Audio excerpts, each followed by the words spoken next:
किसान एकता संघ ने राष्ट्रीय अधिवेशन सैनी आश्रम ज्वालापुर में किया शिविर का आयोजन।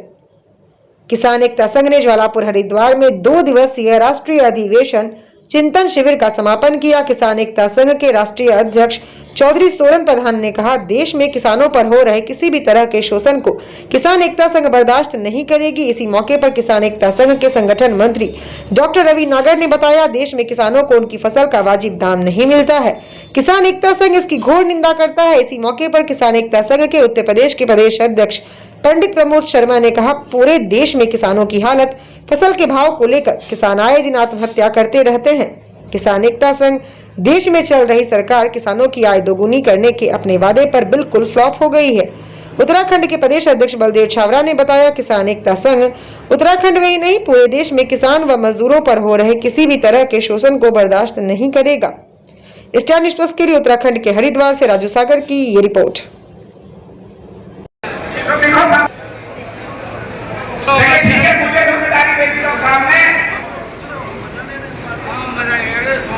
ये विज्ञापन आपको पढ़कर सुनाऊंगा, सभी साथी ध्यान से सुनेंगे। किसानों के मतलब की चीज है, सेवा में श्रीमान महेंद्र स्वामीनाथन आयोग की सिफारिश के अनुसार C2+ फसलों के लिए दूसरी मांग हमारे किसान को दिया जाए, जिससे आत्महत्या कृषि साहूकारों के चंगुल से बचाने के लिए 4% या उससे कम ब्याज दर पर संस्थागत ऋण की आसान उपलब्धता किसान को कराई जाए। खेती की बढ़ती लागत को देश के सूखाग्रस्त और पानी की कमी वाले क्षेत्रों के लिए मौसम के बदलते मिजाज ओलावृष्टि से निपटने के लिए ब्लॉक स्तर पर सटीक नंबर 8 है। उत्तर प्रदेश के जिला भूमि के बदले हमारा आ गया। उसके बाद जो हमारा प्रधान जी का सबसे पहले हरिद्वार गंगा तट पर सभी किसान भाइयों का और हमारे प्रदेश अध्यक्ष जी का स्वागत, अभिनंदन। अध्यक्ष जी, 2 दिन से लगातार आपका कार्य यहाँ पर जारी है, क्या क्या रूपरेखाएं हुई है, क्या क्या प्रतिक्रियाएं हैं जो आगे आपने करनी है, इस पर थोड़ा प्रकाश डालें आप।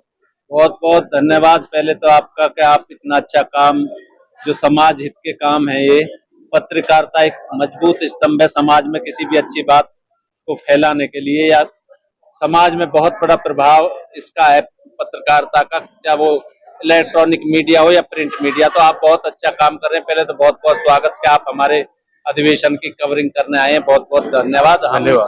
जो 2 दिवसीय हमारा जो प्रोग्राम यहाँ रहता है हर वर्ष, तो हमने पीछे क्या किया, आगे हमें क्या करना, किसान के लिए क्या प्रभावी रूप से हम नीतियां बनवा पाएंगे सरकार से, इन्हीं को लेकर चिंतन मनन चलता रहता है। कि अब बिजली का जो सब्सिडी वगैरह इन्होंने खत्म किया, बिजली की जो रेट इन्होंने बढ़ा दिए, उस पर विचार किया है, MSP पे विचार किया है, और जो अलग अलग भिन्न भिन्न प्रदेशों की, हर जिले की अलग अलग किसानों की समस्या है, कहीं अधिग्रहण से संबंधित समस्या है, तो कहीं खाद बीज को लेकर समस्या है, तो कहीं और अन्य समस्या, कहीं डूब पानी मार देता फसल में, डूबने की फसल जो डूब जाती है उसकी समस्या, कहीं सूखा की समस्या, तो कहीं पानी नहीं है, कहीं पानी ज्यादा। किसान का जो जीवन है बहुत कठिन, बहुत दुरूह जीवन है, और सरकार इतनी निकम्मी और नाकारा है कि सरकार को बिल्कुल भी संवेदनशील नहीं है किसान के मुद्दे पर, रूप से गंभीर नहीं है। सरकार गंभीर है तो इन्वेस्टर के लिए, सरकार गंभीर है तो फैक्ट्री वालों के लिए, कंपनी वालों के लिए, और जो किसान है जो अपनी जमीन देता है देश की खुशहाली के लिए, तरक्की के लिए नहीं आए। मेरी 56-57 साल की उम्र है, इससे बुरे दिन इस देश के कभी नहीं आए, और उम्मीद भी नहीं है अगर कोई और सरकार आएगी कि इससे बुरे दिन कभी इस देश के आएंगे। बहुत बुरा समय चल रहा है। प्रकाश, आज मैं राष्ट्रीय प्रवक्ता उम्मीद एडवोकेट किसान एकता संघ का पदाधिकारी हूं, और यहाँ हमारा पिछले 2 दिन से राष्ट्रीय चिंतन शिविर चल रहा है। और इसका मूल जो उद्देश्य है, जो मुख्य उद्देश्य है, तो जैसे हमारे अध्यक्ष जी जिक्र कर रहे थे कि यहाँ जो आम कार्यकर्ता है वो तादाद में कम आते हैं। ज्यादातर हम जो किसान मजदूर की लड़ाई प्रबलता से लड़ रहे हैं, कहीं ना कहीं उनको यहाँ बुलाया जाता है इस आयोजन में।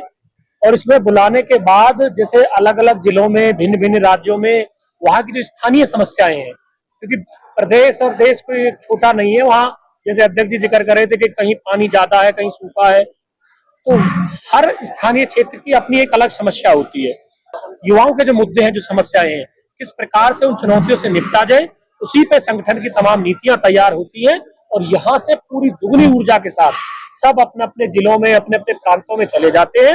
और बहुत धन्यवाद करना चाहता हूँ आदरणीय सुरेंद्र सिंह प्रधान जी का, जिन्होंने इतने बड़े कार्यक्रम का आयोजन भी किया और आज चिंतन शिविर का जो ये किसानों को लेके, किसानों के अधिकारों और हितों को लेके जो आवाज उठाने का जो काम कर रहे हैं, ये बहुत ही सराहनीय काम है। आज हजारों की संख्या में यहाँ पर लोग भी मौजूद हैं और किसानों की आवाज जो ये लगातार उठाए जा रहे हैं और अधिकारों की आवाज जो बुलंद करे जा रहे हैं, इसके लिए मैं बहुत बहुत धन्यवाद भी करता हूँ इनका। और किसान हमारे देश की रीढ़ की हड्डी है, ये किसी से बात छुपी हुई भी नहीं है और हम बहुत ही सराहनीय भी काम करते हैं। और मैं इनके लिए यही शुभकामनाएं देना चाहूंगा कि आने वाले समय में इसी प्रकार के कार्यक्रम और भी आयोजित होते रहे। बोलो। राष्ट्रीय सचिव किसान एकता संघ अपने राष्ट्रीय शिविर अधिवेशन में 2 दिन के मैं भारत सरकार से और राज्य सरकार से किसान एकता संघ के मंच के माध्यम से मांग करना चाहता हूं कि भारत सरकार थोड़ी सी अपनी विचार नीति में बदलाव करे। वो जो ना इंडस्ट्री वालों के लिए उन्होंने बहुत काम कर लिया है, हाईटेक सिटी बहुत बना ली है, अब थोड़ा किसानों की तरफ भी देख लें। आज की डेट में राज्य सरकार और भारत सरकार कुछ भी किसानों के लिए नहीं सोच रही है। हाईटेक सिटी बने जा रही है लेकिन किसानों के लिए कहीं कोई मुद्दे नहीं उठाए जा रहे हैं। सरकार की नीति है कि जब वो ट्रेड मीटिंग होती है उनकी तो उद्योगपतियों को बुलाती है, उनसे सुझाव लेती है कि आप बताइए आपको क्या चाहिए। तो मेरी मांग है कि भारत सरकार किसानों के संगठनों के मसीहाओं को बुलाए, संगठन के अधिकारियों को बुलाए और उनसे पूछे कि किसानों के लिए आपको बजट में क्या चाहिए, बिजली का। तो मैं इन माध्यम से मुख्यमंत्री से